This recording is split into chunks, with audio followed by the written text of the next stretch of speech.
there are inconvenient truths that as family mediators, we get to see when we're working with people in the room.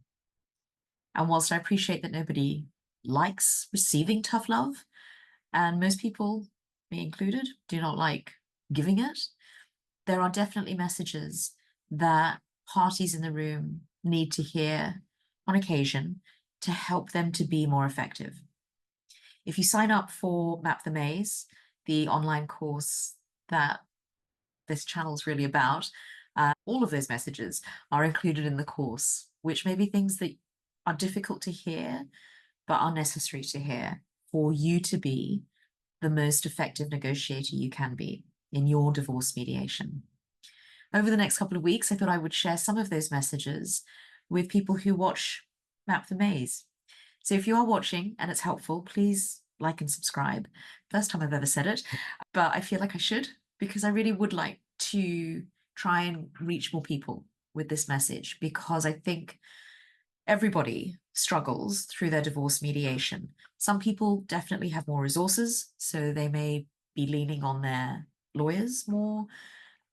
They may have access to mental health professionals, but for everybody, whether you have the resources or not, this journey is tough. Okay, so first, tough love. Mediation, like everything, has a purpose. And the purpose for mediation is that parties can reach agreement through negotiation, through communication, on the issues that need to be resolved, whether that's around children or finances, or even the logistics for their divorce and separation. And one of the difficult messages that I sometimes need to give parties, and this is kind of where the tough love comes in, is that the mediation space is not a forum where it is constructive to go back into past and blame. If you think about it, the purpose of mediation is negotiation. And you can see then, logically, that going back into past and blame isn't going to make that process easier. And whilst I definitely say this to people, maybe at their intake when they come and see me for the first time, maybe on the phone if I've done a preliminary call with them, and definitely I say it at the beginning of the joint session. It's one of the ground rules that I ask people to agree to. Can you agree that today is a line in the sand? It's an opportunity to think about how to move forward, not necessarily to go back into who said what, who did what. It's over. Whatever was said, whatever was done, it's happened. We're not going to be able to change it. It can't go back in time.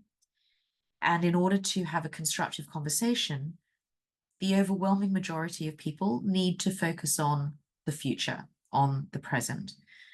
Going back into past and blame can feel vindicating, I think, for some people, can feel emotionally necessary for some people. And I've definitely had cases where there were things that needed to be said.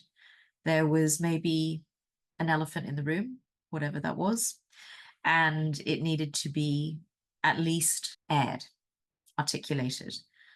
The challenge is that sometimes people articulate the past, the blame that they feel that they need to let the other person know about, and they can't let it go. And then that becomes a challenge for the mediation, because whilst the other person may be unaffected, although that's unlikely, but they may be able to continue focusing, most people will feel that they need to be defensive, will feel that they are under attack. And that can often shut down their ability to negotiate. Tough as it is, hard as it is, mediation is not an appropriate forum for going back into what happened. You said that, you did this, I said that, it's not the right forum. And I wonder if that's one of the challenges that people have when they're divorcing, that there isn't an appropriate forum, because the courts are also typically not interested in going back into, here are 68 WhatsApp messages that were sent to me, unless there is something that's legally relevant. And that, again, I think is a difficult lesson for people to take on board. But what I would say is, if you are in divorce mediation, and you think there are things that you are not going to be able to manage to negotiate and focus without saying, talk to your mediator. Maybe they can discuss with you how they see the mediation progressing. They may be able to speak to you about finding another outlet to express those feelings, or they may be able to find a way to enable a specific conversation to happen. If there is that elephant in the room that needs to be raised before people can move on, then that's a conversation that a mediator can facilitate. So if you are thinking, I'm really struggling with the idea of coming into this mediation session with the other person, and maybe it's the first time you've seen them in a long period, maybe things have happened since you last spoke that you feel need to be addressed, speak to your mediator, see if there is a way that it can be done constructively. Because at the end of the day, time in the mediation session is valuable. It's time when you can really focus on the future, and it's time with a professional that you're paying for. So think carefully about how to use that valuable time. Have a think about it. If you are in divorce mediation, I would always urge people to speak to their mediator. If you're thinking about going into divorce mediation, bear this in mind. Mediation isn't the forum to beat up the other party. It just isn't, because at the end of the day, they may or may not agree with you, but they're maybe unlikely to say that.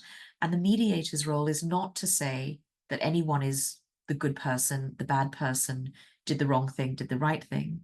Our job is to help each of you to understand each other better and to have the most constructive conversation you can. And that is rarely assisted by going back into past and blame. Okay, have a think about it. And I look forward to seeing you next week for the next bucket of cold water. Take care.